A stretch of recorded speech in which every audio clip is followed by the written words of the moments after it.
День за днем корреспонденты нашего телеканала следят за всем, что происходит у нас в республике и за ее пределами. И сегодня, подводя итоги этой непростой недели, мы расскажем о самых главных ее событиях. Вы смотрите программу «Якутия. День за днем». В студии работает Надежда Саханская.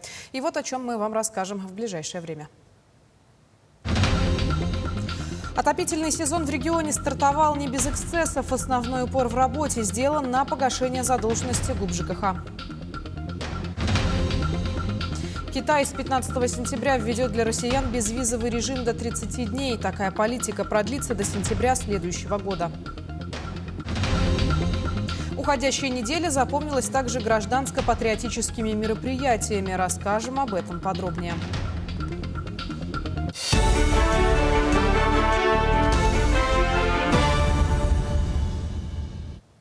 В Якутии план завоза в навигацию выполнен почти на 70%. Завоз грузов находится в активной фазе. Общий объем 1148 тысяч тонн. На сегодня отгружено 930 тысяч тонн, что составляет 81% от плана.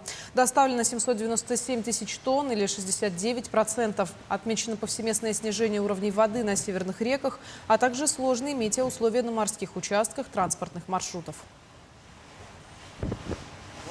Отопительный сезон стартовал во всех 34 районах республики, Якутске и Жатае. Общий процент готовности региона к сезону составляет более чем 90%. В августе тепло подали во все 13 арктических районах и в Усть-Майском улусе. С начала сентября отопление получили Горный и Мирнинский районы. На этой неделе теплоснабжение включили в центральных заречных улусах. 13 сентября тепло начали получать Жатай и Нерюнгринский район. Отмечается, что решение о начале и завершении отопительного сезона принимает муниципалитет в соответствии с установленными нормативами и погодными условиями. Отопительный период должен начаться после того, как среднесуточная температура наружного воздуха установится ниже 8 градусов по Цельсию в течение 5 дней. В этом году по нововведениям Минэнерго Российской Федерации есть определенные критерии к получению актов и паспортов готовности. То есть это не только просто выполнение сводного плана мероприятий подготовки к прохождению отопительного периода, в том числе и документальная проверка в части разработки и актуализации схем теплоснабжения, фактическое выполнение мероприятий всех связанных с промывкой систем водоснабжения, водоотведения в бюджетных учреждениях, а также МКД. Минфин ускорит расширение программы дальневосточной ипотеки по поручению Путина. Она распространится на новые категории граждан, сообщил замминистра финансов России Иван Чебесков.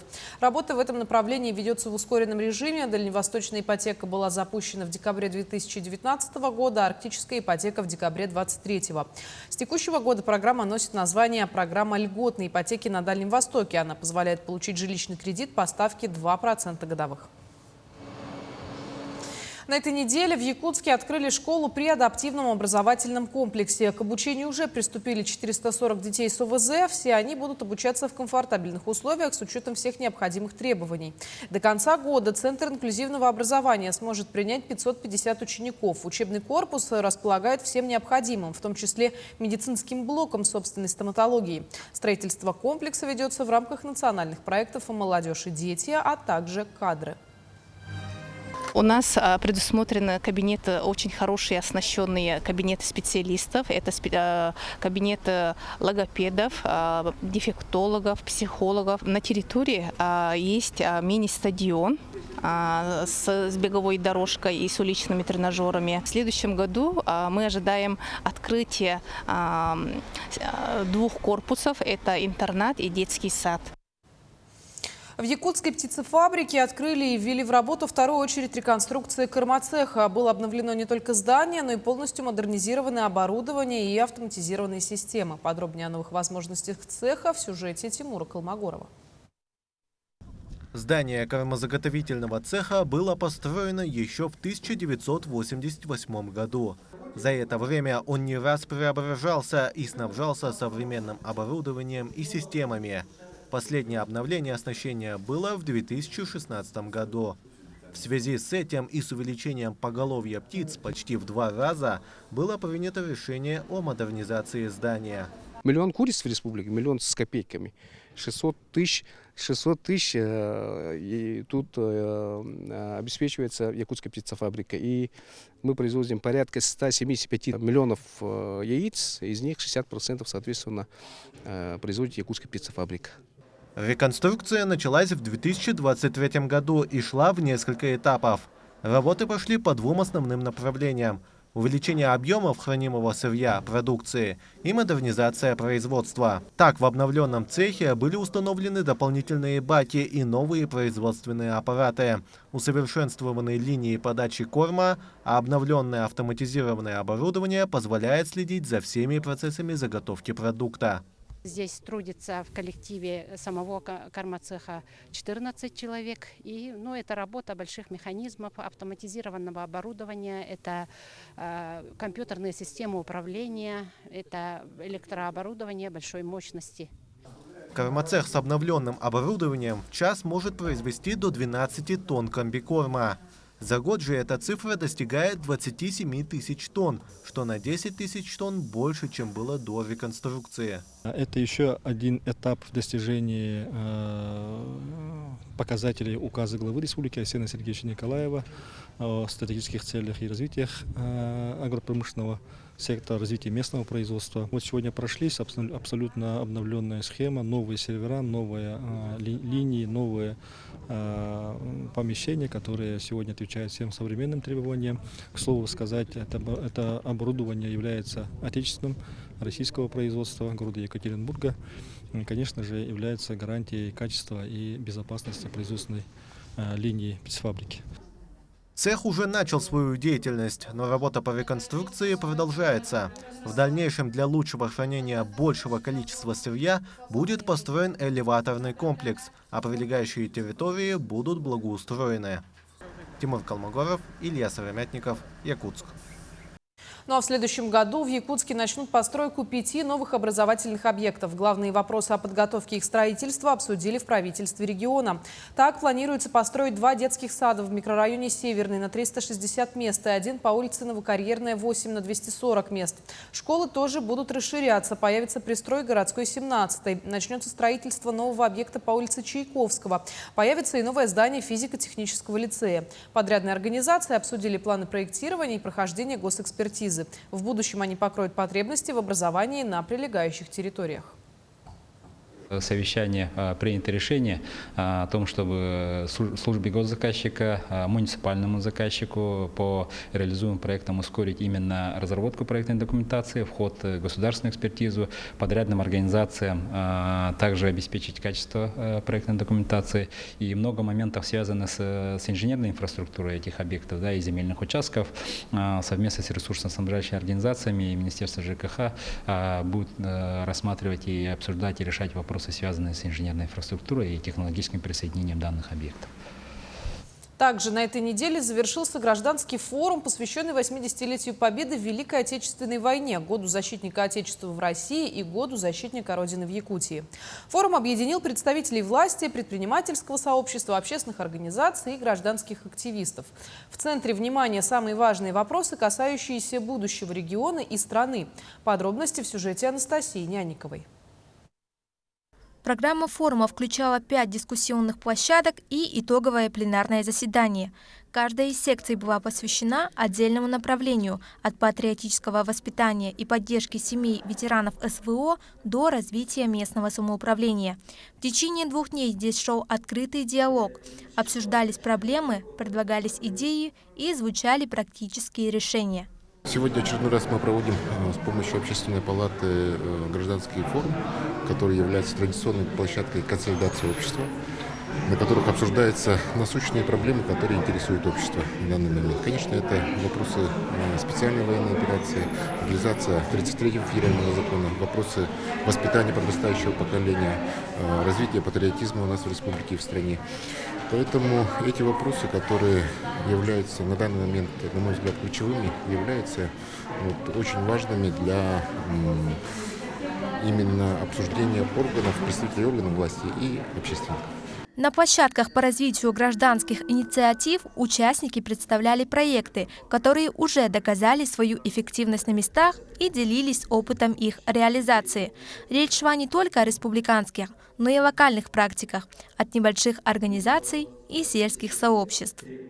Наши площадки, эксперты, а также участники, неравнодушные граждане поделились лучшими практиками, какие у них были идеи и как они смогли их реализовать в жизни. Наши выступающие спикеры именно поделились инструментами реализации гражданских инициатив. Площадка «Эстафета поколений» была посвящена воспитанию подрастающего поколения и сохранению исторической памяти.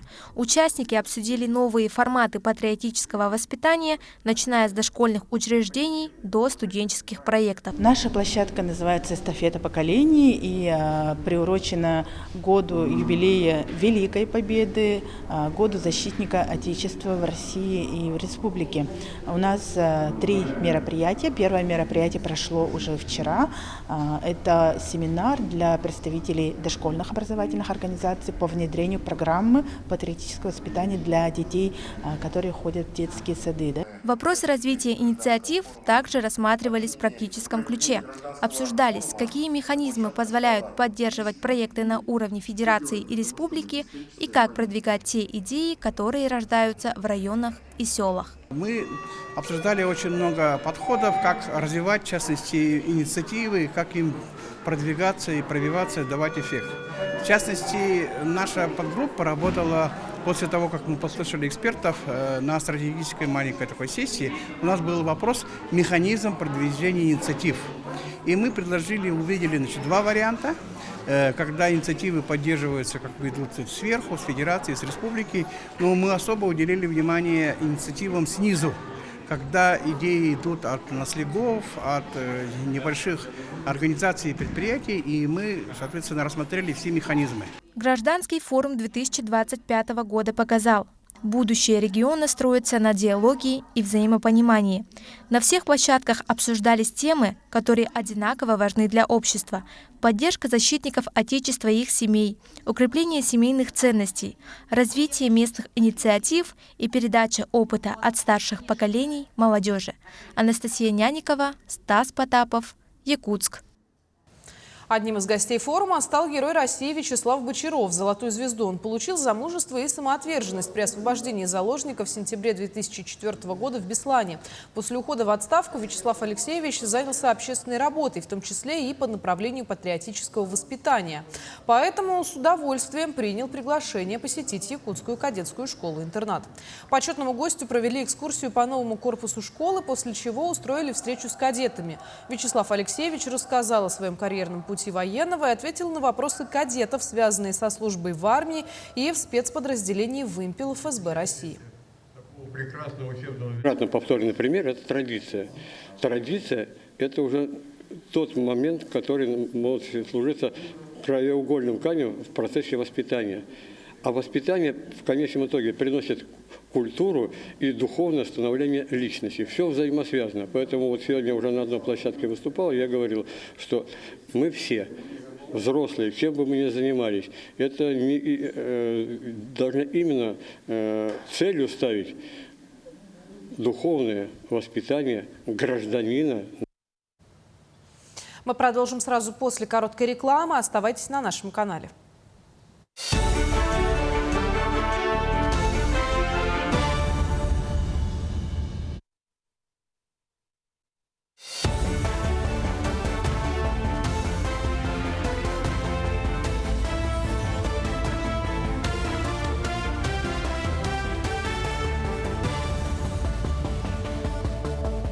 Вы смотрите программу «Якутия. День за днем». Мы продолжаем освещать самые заметные события уходящей недели. С 15 сентября россияне смогут посещать Китай без визы. Достаточно обычного загранпаспорта. Находиться в Поднебесной можно до 30 дней с целью бизнеса, туризма, посещения родственников или друзей. Безвизовый режим сулит укреплением отношений между Якутией и Китаем. Нас связывает давняя дружба. В частности, более 20 лет действует соглашение с провинцией Хэйлунцзян о сотрудничестве в различных сферах. И сейчас КНР – ключевой торгово-экономический партнер Якутии.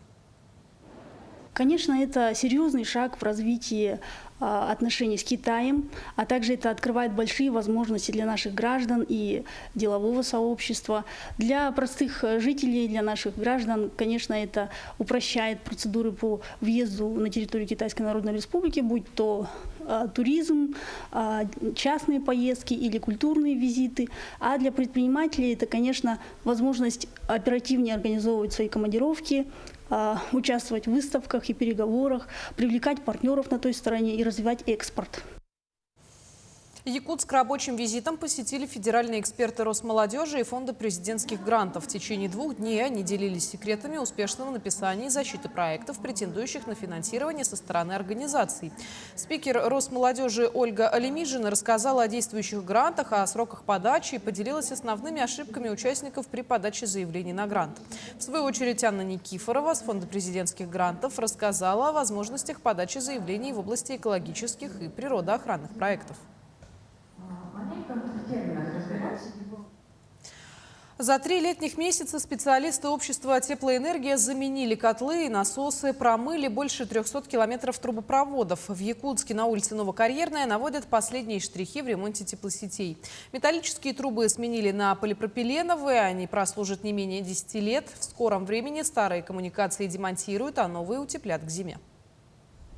Тут у нас произведено силами филиала замена сетей горячего водоснабжения. Ранее сети были в металлическом исполнении, они находились в аварийном состоянии, и произведена замена на трубы из полипропилена, что является более качественным материалом. Соответственно, там уже отсутствует момент коррозии и отложений, и, соответственно, будет отсутствовать мутность.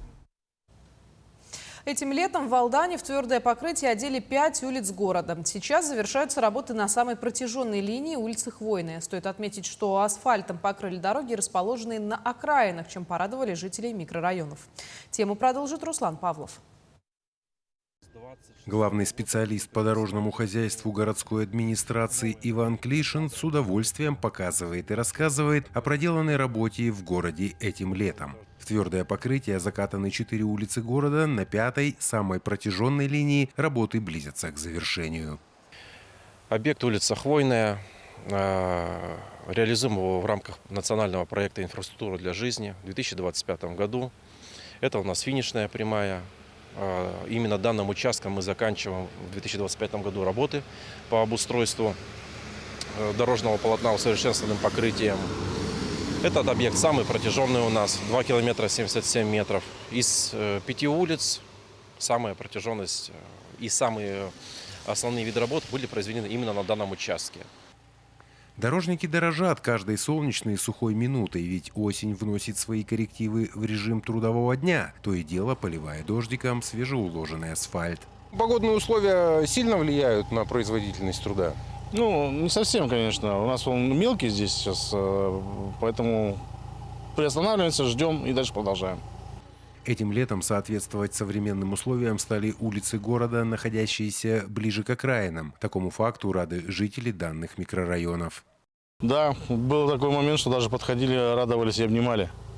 У рабочих действительно так было, что вот наконец-то к счастью пришло, асфальт уложили здесь.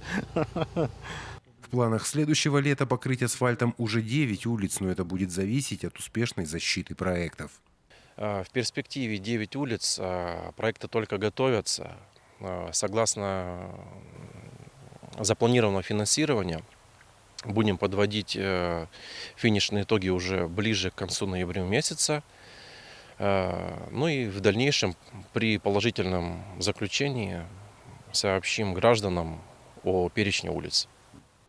За летний период свои обязательства по дорожному устройству городские власти выполнили. Что обещали, то сделали. Впереди более протяженный и сложный период – зима. Ведь борьба со снегом порой обходится дороже и отнимает больше сил. Руслан Павлов, Сергей Шипачев, Александр Лукин, Алдан. Всероссийский день трезвости как никогда актуален. Разумный и осознанный выбор трезвого образа жизни – одна из основных задач, стоящих перед современным обществом. Тематическая акция, посвященная Дню трезвости, прошла в Нерюнгринской городской библиотеке. Наша съемочная группа побывала на мероприятии. Приглашенным на мероприятие гостям, а ими стали студенты Северо-Восточного федерального университета, подробно в форме неформальной беседы рассказали о негативном влиянии алкоголя на организм и личность человека. Эта акция, она у нас нацелена на поддержку молодежи, молодежной политики в целях сохранения наших ценностей, да, моральных, нравственных. Акция прошла очень в дружественной обстановке, активно, позитивно, и я думаю, что всем понравилось. Цель акции – дать бой употреблению алкогольных напитков, чтобы трезвость стала нормой жизни. И можно отметить, что цель была достигнута. Участники мероприятия узнали много нового и поддержали стремление к здоровому образу жизни и важности его пропаганды среди своих ровесников. Здоровый образ жизни дает нам возможность участвовать во многих мероприятиях, таких как вот у нас недавно прошла забег на стадионе. Именно благодаря этим достижениям мы можем себя попробовать в каких-то новых видах спорта. Подобные акции, направленные на пропаганду трезвого образа жизни, проводятся в стенах библиотеки на регулярной основе, с каждым годом охватывая все больше школьников и студентов. Иван Лазаренко, Андрей Гаянов, Нерюнгри. Остались считанные дни до старта военно-тактического турнира «Путь воина». В Доме правительства состоялось совещание по урегулированию вопросов по организации. Команды из Якутии, Волгоградской области, Хабаровского края и Тюменской области активно готовятся вступить в схватку. Основной площадкой проведения турнира станет Чучур-Муран. Финалисты будут проходить испытания с GPS-трекером, максимально приближенные к боевым условиям, в том числе по пилотированию дронов. Соревнования начнутся 15 сентября и завершатся 21-го. Патриотизм и экология идут рука об руку. В Якутске более 100 человек присоединились к акции «Лес Победы». 600 саженцев сосны посадили, чествуя героев Великой Отечественной. Участие в акции приняли студенты и школьники, а также сотрудники различных предприятий республики. Деревья высадили геоглифом. Они формируют надпись «Победа-80». Располагается памятный сосновый бор на территории гидромедцентра. В день зеленого четверга, да, это наш экологический проект, который мы 5 июня этого года, в день эколога, на территории республики запустили. Проводятся различные природоохранные мероприятия, начиная с самых простых, это уборка территорий, да, природных ландшафтов, посадка деревьев, выпуск рыбы, очень разные природоохранные мероприятия. И сегодня мы как раз садим первые на территории республики, как мы, изучив разнообразные материалы, мы считаем, что первый все-таки геоглиф со словом «Победа-80». В скором времени границу Хангаласского улуса с городом Якутском украсит мемориальный ансамбль, посвященный 4 выдающимся хангаласцам – Тыгану Дархану, Мазары Базекову, Сафрону Сыранову и Илье Шадрину. О том, какая проводится подготовительная работа и как рождались эти монументальные образы, расскажет Виолетта Засимова. Идея создания такой скульптурной композиции вынашивалась давно, но именно в этом году, благодаря активной поддержке администрации района, проект получил реальное воплощение. Предстояла масштабная подготовительная работа от выбора оптимального места до детального согласования с историками и общественностью. Одним из ключевых вопросов стало место установки монументов. Чтобы учесть мнение населения, был проведен опрос в социальных сетях, и большинством голосов была выбрана знаковая локация – граница улуса с Якутском. Мы увековечиваем имена Тыгана Дархана, Мазары Базекова, Сафрона Сыранова, Ильи Шадрина, выдающихся сынов нашего народа, внесших огромный вклад в историю, просвещение и укрепление связи с Россией. Эта композиция станет символом памяти и преемственности поколений, напоминанием о наших корнях и об ответственности перед будущим Хангаласского улуса. Следующим ответственным этапом стал выбор скульптора, способного воплотить столь значимые исторические образы. Свое художественное видение представил Алексей Андреев, преподаватель Покровской детской художественной школы, продемонстрировав эскизные модели из пластилина. Вот получается Мазары, Сафрон Сыранов и Илья Шадрин. Вот эти вот как раз это эскизный вариант. Вот в пластилине как раз он тоже... У него есть свой каркас. Здесь у Мазары будет флаг. Хоть Алексей обладает приличным художественным стажем, но именно созданием скульптуры он начал заниматься 1,5 года назад. При этом его особенно вдохновляет создание героических, мужественных образов. Мне нравится делать вот таких ботеров, именно богатырей. Вот. Не знаю, почему, откуда это у меня появилось, но у меня и дипломные работы по живописи, они тоже связаны с бутерами. Все лето Алексей кропотливо работал над созданием всех 4 скульптур во дворе художественной школы, где ему активно помогали друзья и коллеги. Инструменты и материалы были использованы.